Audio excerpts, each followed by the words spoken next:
side.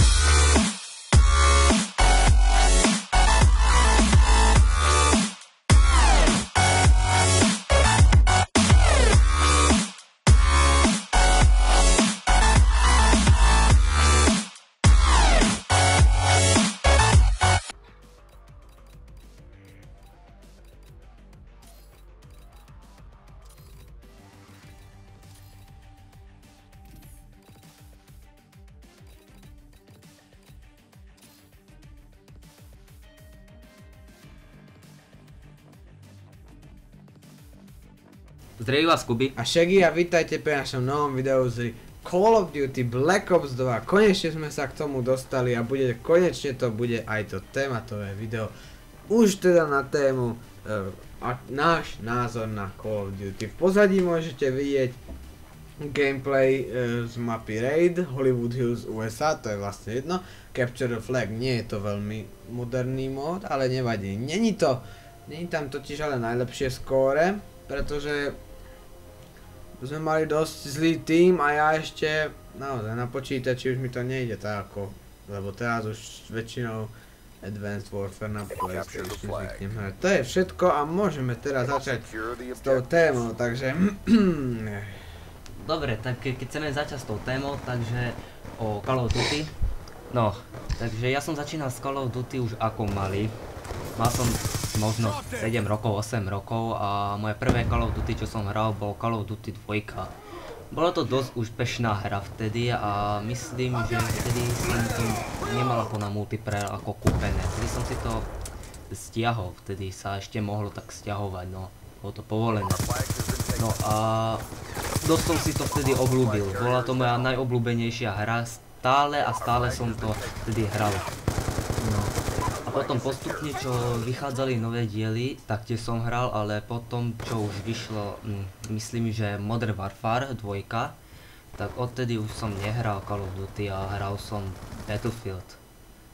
No a keby som mal porovnať Call of Duty a Battlefield, no, áno, je tam vojna medzi tými divákmi, ale myslím si, že je to rovnaká hra, neviem na čo sa tam hádajú, čo je lepšie, je to strieľačka. No, to je môj názor a na nové Call of Duty Advanced Warfare myslím, že podarilo sa im to dosť dobre a no, tie dvojité skoky si myslím, že sú tam dosť dobre urobené, pretože je to tým lepšie, že môžeme preskakovať budovy a môžeme vidieť ako na mape tých vojakov, no, že kde sú. To je môj názor. tak ja trošku tvoj názor vyvrátim, pretože ja si myslím, že tieto hry sú rozdielne. Veľa takých názorov som už počul, že Call of Duty je iná hra, Battlefield je iná hra. Ale taktiež myslím, že toto je iné sú to hry, pretože jedno je hlavne o spolupráci. Nejde vám o to, koľko máte zabití a koľko máte úmrtí, ale ide vám o to pomôcť týmu, snažiť sa vyhrať túto vojnu. A Call of Duty to tak až tak veľmi nie je, pretože tuto sám dokážete oveľa viac ako tam, pretože naozaj stáva sa aj nám, že hráme Battlefield, dajme teraz tomu, že 4 a odrazu sa stane taká vec, že idú 5 proti nám a tých teda nezabijeme, pretože sme iba sám, preto som iba sám. A to znamená, že naozaj tam potrebujete pomoc. Tam je dôležitá spolupráca. 5 na 5. A tu si myslím, že spolupráca v Call of Duty nie je až taká dôležitá, ale predsa tiež sám nezískate nejakú vlajku. Naozaj len v málo prípadoch sami neprenesiete vlajku ako v prípade tohto módu. A to je cítiť, že tam vidieť ten rozdiel, ale myslím si, že Call of Duty je viacej, alebo vlastne je viac populárna hra než Battlefield, už som nakazený týmto. Ale je to tak, pretože toto hneď keď sa povie strieľačka, hneď sa myslí práve na to, pretože nie je tam toľko taktiky, to je len prostá, jednoduchá strieľačka. Na tej strieľačke sme vyrastali. No ja, keby som mal povedať svoj príbeh a svoje názory ešte, tak ja som začal práve že s tou presne s Call of Duty minulý rok, v roku 2013, bolo to v auguste, to si presne pamätám, krásne letné večery, som hrával kampaň Modern Warfare 3, potom som si kúpil Modern Warfare 2, v tom istom mesiaci, potom Modern Warfare 1, potom už keď aj Black Ops 2 bola, aj Black Ops 2, ja som si v roku 2013 kúpil všetky Call of Duty, aj Ghost, všetky, len 1, 2 a 3 som nemal a World of War, či čo to vlastne je. A z toho sa, neviem, myslím si, že som urobil chybu, že som začal tak neskoro, pretože to ostatní hráči už majú 5 rokov na tejto hre a ja teraz budem mať pomaly druhý a na konzoli iba 7 mesiacov alebo 8. Ale to nie je podstatné, podstatné je to, že asi najlepšie Call of Duty pre mňa z tých dvoch, z tých čo som hral trochu kedykoľvek, no, bolo asi Black Ops 2, tam mám naozaj najviac odohraného toho, hlavne teraz, ešte čo bolo minulý rok v máji, aj veľa v októbri, v septembri, v lete som hrával Ghost, ale nie sme tu od toho, aby sme hovorili o tom, kedy sme čo hrali, ale o názoroch. Takže ja si myslím, že tiež vojny sú zbytočné, karty sú rozdané a treba povedať, že nedá sa tieto dve hry veľmi porovnávať, pretože obidve sú si dosť rozdielne. Áno, sú to strieľačky, ale Ja si myslím, že to je zbytočná rivalita. aj keď je pravda, že väčšina ľudí ti povie, že Call of Duty je lepšie, lebo to je klasika. Ja som počul, že Battlefield bol ten, ktorý začal s tým, že vyrobil Battlefield 1942 sa mi zdá, ale neviem. Neviem, vtedy som mal čo, 3-4 roky, to ešte som vôbec nevedel o hrách nič, to ma ešte aj nezaujímalo. Názor ku Ghost a Advanced Warfare, no tak Ghost, hral som veľa, ale není toto, nie je škaredá, zle optimalizovaná, proste to nie je taká, nebolo to dobré. Ale na druhú stranu Advanced Warfare na PlayStation 4 je veľmi dobré a odporúčam naozaj, ak Call of Duty, tak to naozaj na PlayStation 4, alebo proste na akej inej konzoli, pretože to je platforma, kde sa táto hra dá dobre ovládať, pretože predsa len s ovládačom tie pohyby môžete mať také prudkejšie a rýchlejšie reagovať a s myšou otáčať na nejakom malom priestore, takto pohľad.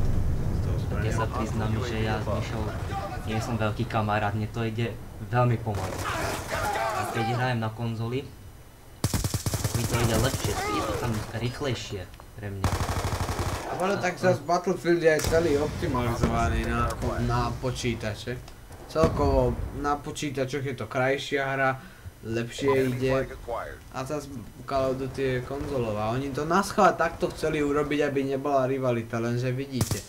Urobili chybu, že vyrobili tieto hry či už na počítač Call of Duty alebo Battlefield na konzole. A tým pádom sa práve začala tá rivalita, pretože mohli bojovať proti sebe na tých istých platformách. Advanced Warfare, ja by som tejto hry dal 9 z 10, pretože sa to veľmi páči.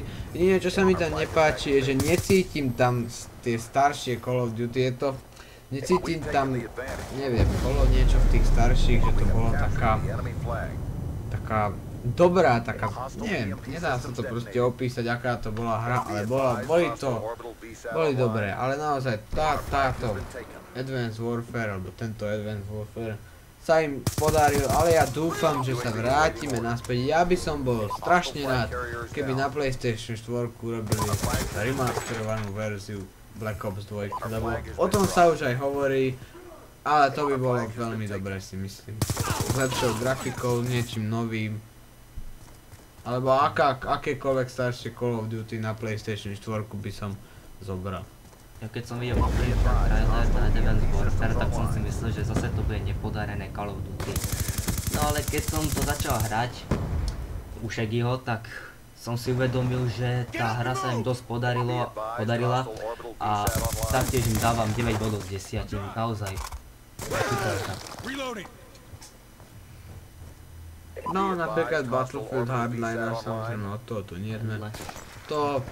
Na to nemáme dobrý názor. Každopádne, toto je to, o čom sme dnes chceli rozprávať. Ďalšia téma, to ešte vám teda teraz povedať neviem, ale viem vám povedať, že blíži sa aj tá FIFA, lebo predsa len FIFA, tá je u vás obľúbená. Tým roku teraz bude, takže budeme natáčať určite. No tak, ale aj známky a také veci na pol roka, veď keď už sme tá 9. no to už je také. Učiť sa. Takže taký to bol. Ja by som chcel tú remasterovanú verziu na PlayStation 4, na Xbox One, to je úplne jedno. Z Call of Duty určite niektoré diely.